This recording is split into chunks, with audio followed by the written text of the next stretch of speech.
खामोशी जब चीखने लगे और कैद की दीवारें राज बोलने लगे तो समझ लेना कि कहानी सिर्फ एक माँ की नहीं बल्कि एक कातिल के दिमाग की होने वाली है। सोचिए, एक सीरियल किलर 20 सालों से जेल के अंधेरे कमरे में बंद हो और अचानक से शहर में बिल्कुल उसी की तरह मर्डर स्टार्ट हो जाए। पुलिस को कातिल को पकड़ने के लिए उसी कातिल की मदद लेने पड़े और सबसे ज्यादा डेंजरस बात, वो कातिल आपकी माँ हो। अगर ये सुनने के बाद आप रुक गए हो तो मिसेस देशपांडे आपके लिए बनी है।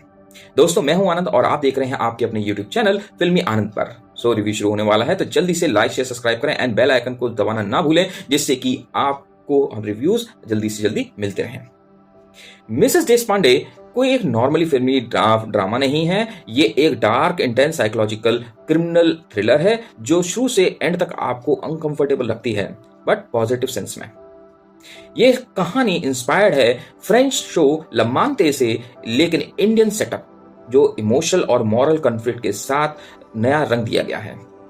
कहानी शुरू होती है मिसेस देशपांडे से, जिसका प्ले किया है माधुरी दीक्षित जी ने। एक वक्त था जब वो देश की सबसे खौफनाक किलर थी। अब पिछले 20 सालों से सॉलिटरी कन्फाइनमेंट में जेल में रह रही हैं, लेकिन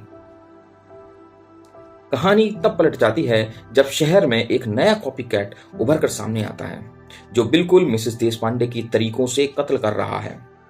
पुलिस को समझ आता है कि ये सिर्फ एक क्रिमिनल नहीं, ये एक एडमिरल है।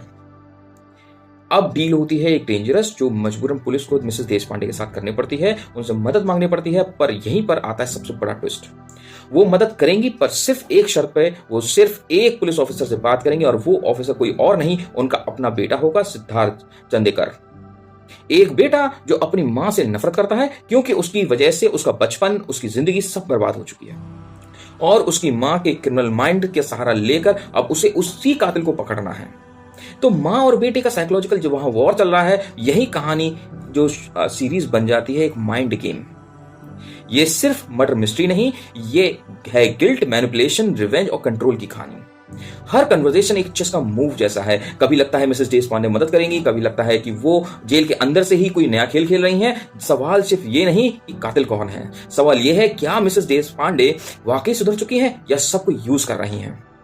कहना चाहूंगा कि माधुरी दीक्षित के कैरियर की सबसे डार्क रोल है। ये कहना कोई गलत नहीं होगा। माधुरी दीक्षित ने अपनी सबसे बोल्ड और खौफनाक रोल यही दिया है।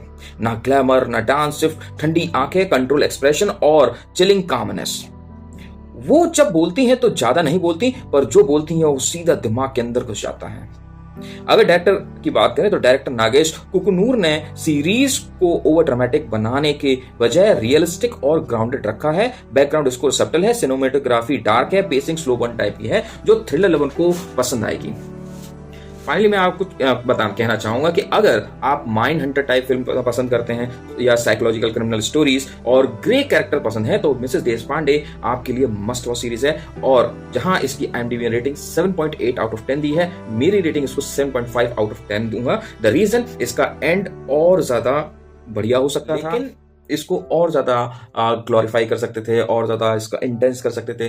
तो बस वही थोड़ा सा मेरे को इसका थोड़ा सा एंड डाउन लगा है। Overall series must watch series है। 6 एपिसोड की सीरीज है, जियो हॉटस्टार पर अवेलेबल है, मस्ट वॉच है। मैं कहूंगा कि एक बार समय निकाल के जरूर देखें, जिससे आपको इनकी जो एक्टिंग है सच में उनको आपको प्यार हो जाएगा कि क्या एक्टिंग की है। हर एक किरदार और माँ का अपने बेटे के प्रति जो प्यार दिखाया है और जो सच निकल के आया है लास्ट में कि मिसेस देशपांडे आखिर क्यों बनी कातिल, क्यों जालिम बनी, क्यों लोगों का कत्ल कर रही हैं, क्या ऐसा हुआ उनके पास्ट में कि जिसकी वजह से वो, कहना चाहूंगा कि दिमागी तौर पे वो बीमार कह लो या समाज के लिए जानवर कह लो, कि ऐसा क्यों बनी।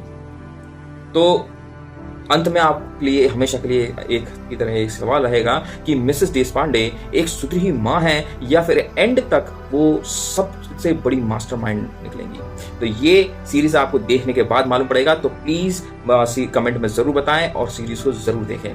तो दोस्तों, ये था मेरा ऑनेस्ट रिव्यू। मैं हूं आनंद और सिनेमा के साथ जल्दी से वापस लेके आऊंगा। तब तक के लिए लाइक शेयर सब्सक्राइब करना ना भूलें। दिस इज फिल्मी आनंद signing off.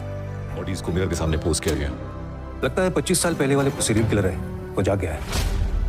Hello Mrs Deshpande. मैं यहाँ अंदर हूँ, इसका मतलब बाहर कोई और है जो मेरी नकल कर रहा है। उसने मेरे तीसरे मर्डर की परफेक्ट कॉपी की है। मैं खुश हूँ कि मैं तुम्हारे काम आ पाई।